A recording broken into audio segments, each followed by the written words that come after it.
Good morning, traders. Happy July. It is Monday, July 1st, 2019. Yet another month beginning, and boy, we're already well over half into 2019. End of the year, Christmas, all that's going to be here before we know it. Wow. Anyway, it is 5:45 a.m. I'm Jonathan van Clute with Stock Navigators, reminding you to real quick give this video a thumbs up and also subscribe to the channel so that we can keep you up to date on what we've got going on and what we're doing. And as well, if you would like to check out our Facebook page or our free public Facebook group, those links are in the description. So I encourage you to check those out and join us there if you would like. All right, with that, let's go ahead and jump into the markets, take a look at what's going on. And of course, Friday, the last few days anyway, have been a big deal because of that G20 summit going on with, amongst other things, the US and China kind of coming face to face and having to confront some of these tariff issues. And obviously some good news came out of that, at least temporary good news anyway. And that is continuing our wave count to the upside. And we have taken out this high here, and the likely direction is for a bit more of a push up. So we've got, it's debatable right now, depending on how you want to look at things, exactly where the wave count is. But for my money, no pun intended, I'm going with wave one, wave two. Previous, we had thought that this might have been wave one, this might have been wave two, but I never really liked that. That was just a really, really shallow pullback. I wanted to see something with a little more, a little more oomph, a little more confidence behind it. And this has given us that. So I'm liking this for the end of wave one, this for the end of wave two. And now we are looking like we are into wave three up. And we have, oops, let's try that again.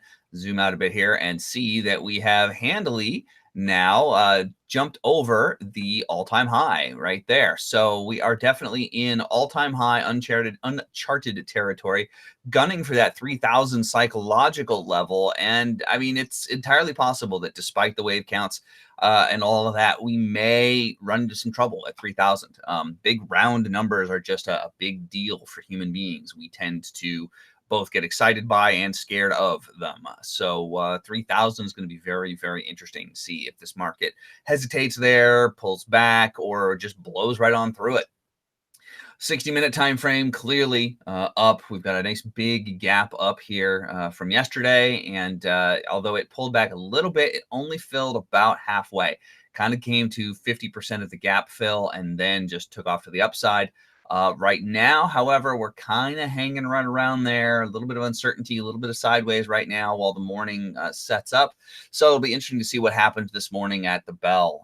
Do we just sell off or take off higher, or maybe go sideways for a little while as everybody tries to determine whether they can believe in this push to the upside or not? Do they chase it? Do they not chase it, etc.?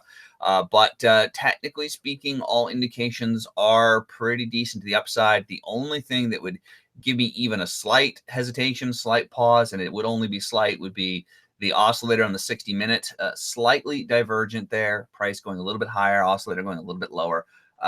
It's not really the end of the world, though, but it's something that I notice. But I could see maybe a pullback to the 13 EMA, maybe even a pullback to the 50, although probably not right away. I don't see a pullback of that magnitude happening all in one shot.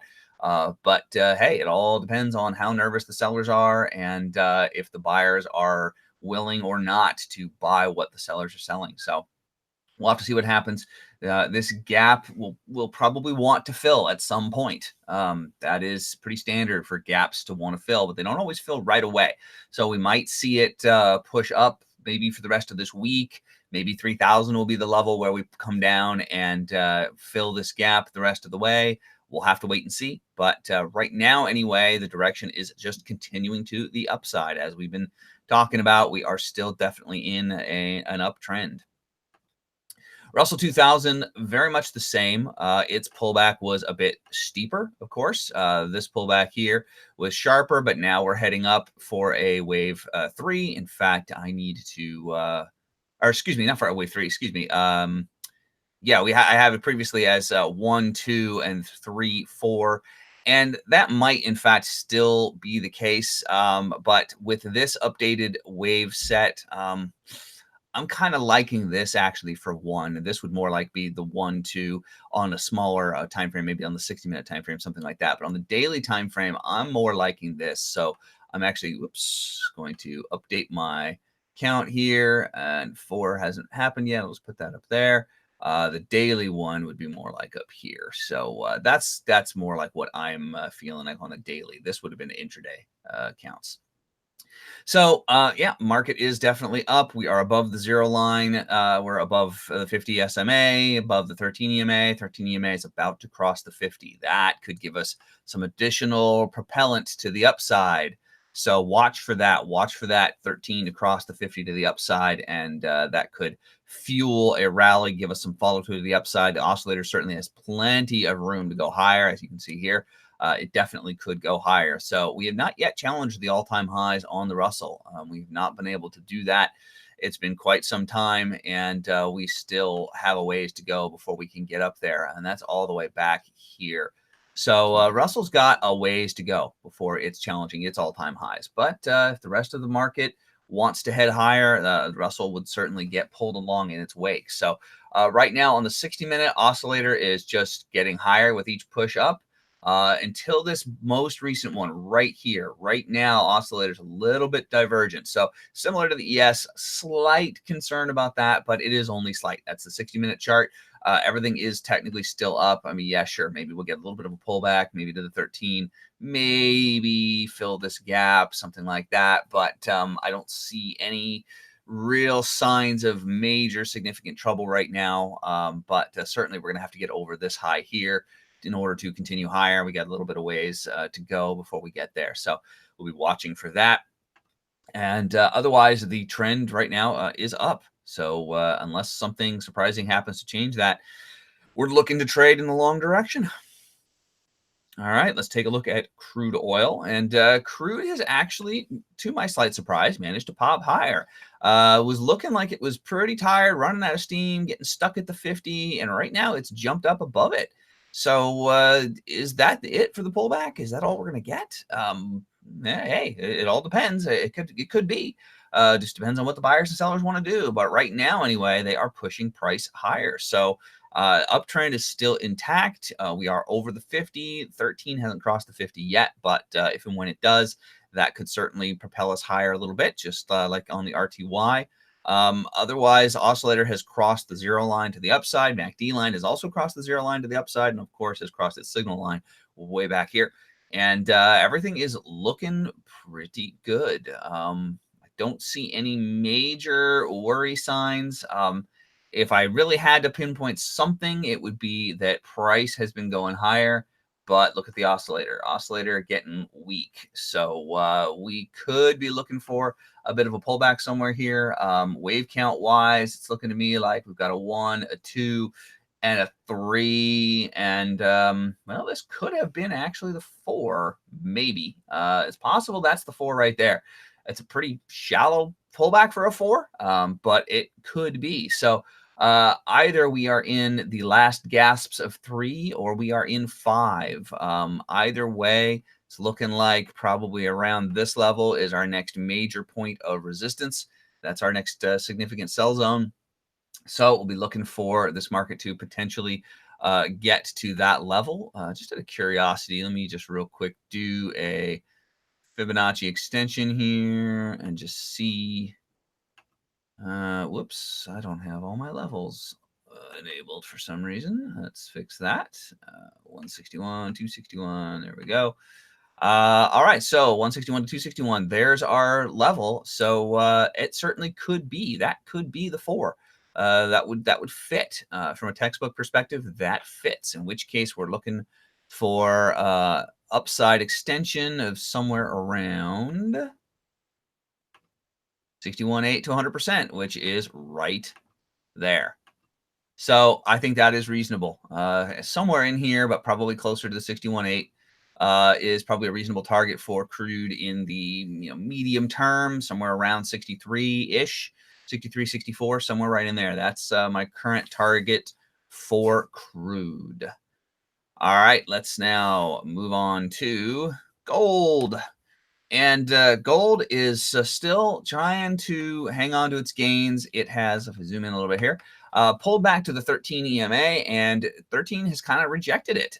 Oscillator is still very, very strong. Everything is still looking good for further upside to be had. I don't see any really scary signs. We don't have a divergence. We don't even have a divergence on the 60-minute. I mean, we are just everything is textbook right now. This is looking like an A, B, C retracement and head higher. So I think we are ready to move higher. Next push up. That's what it's looking like to me. In which case, just real quick, it's probably looking something like. Well, actually, first let me. I should have done this way. Start here and see what we get. And oh, I forgot to save as my defaults. Let's fix that. 161, 261, set as default. There we go. Okay, so 161. So actually, this could have been 3 right there. There's our 4, and we may actually be done. That would be our 5, in which case we're looking at level target. Whoops, not what I meant to do. Wrong tool. Let's try that again. There we go. We're looking for 38.2 to 61.8, and we've gotten close to that already, so we could be done.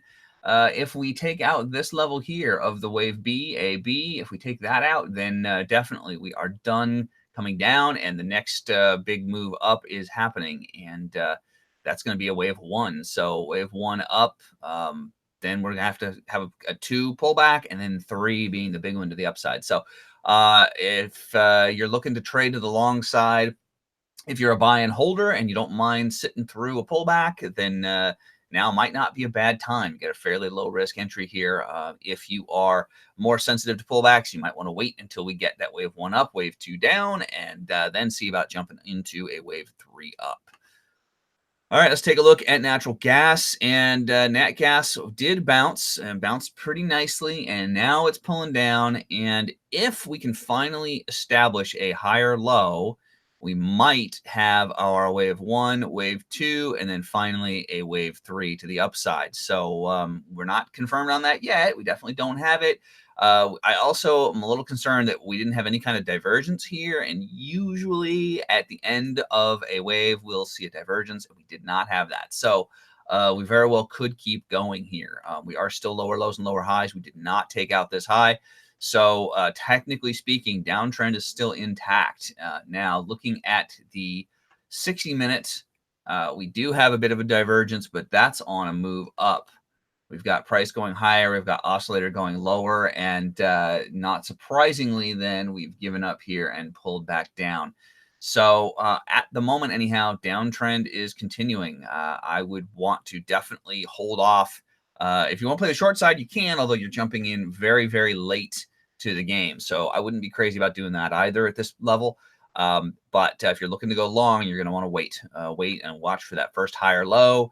And confirmation, of course, will be breaking the previous lower high. So look for a divergence, look for a higher low, look for all those things. And then that can give you your low risk entry to the upside. All right, Bitcoin. Let's take a look at that. And Bitcoin is looking really good for forming pretty much a textbook pattern. We had, you can see it better on the 60-minute than on the daily. Let me actually zoom in a little bit so you can see it slightly better. We had a wave, what was it, a wave 3? Now I can't even remember. Yes, it was a wave 3 completion there. And then we had A, B, C. And now we have what looks to be a perfect wave 1 and now a wave 2. As long as we stay above this, then that analysis is intact. And that wherever this ends will be the bottom of wave 2. We've got oscillators significantly higher than where it was back here. So if price can get down close to this double bottom here, close to forming a double bottom, I should say, with a much stronger oscillator, then that is a really good sign that we are talking about a wave 2 completion. We also have price going lower, oscillator slightly divergent. Everything is textbook, looking really good for this being the end of wave 2 pullback. We've even also got the ABC It's just absolute textbook. Everything's perfect. So we're looking for upside from here. We've just got to stay above this level, above this low, in order for this analysis to be intact. If that were to get violated, then we have to rethink our counts, and we may have a much larger pullback still forming, and that this was only the first part of a bigger pullback. But right now, anyway, Bitcoin looking really good. Bulls are looking strong. We've got this really strong daily oscillator, and no divergence or anything, just it pulling back when the market pulled back. So everything is looking really good. We are, let me back up here. Let's see. 1, 2, 3, 4. Oh, no, okay. You know what? I thought I was remembering this wrong. Sorry, this was actually the end of a wave 5. So that is the complete cycle, in which case we are looking for, let me, oh yeah, that's my retracement. Yeah, right there, 38.2 to 61.8, and we're a little bit shallow right now. We have not pulled back all the way down to the 38.2, which would be just a little bit below that 10,000 mark.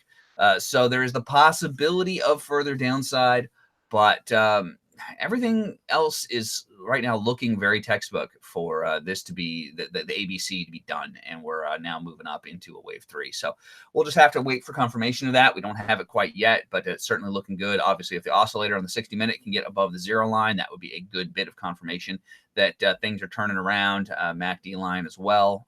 Everything will get bullish at that point, and we'll be looking for the next push higher to challenge that 14,000 level. And then after that, it's pretty much all-time highs, which I don't even think I can see. TradeStation, I don't think data goes back that far. So it's going to get really interesting, folks. So buckle in and hang on. All right. That's it for the morning analysis. Take a quick peek at the S&P. It's still there, and not a whole lot has changed. Just getting ready for the opening bell in 28 minutes.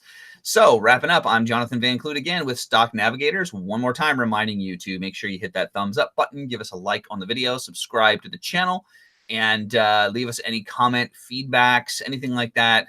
Comments, feedback in the comments section, please. Any symbols you would like analyzed, any help that I can give you in your trading, please do let me know, and I will see what I can do to help you out.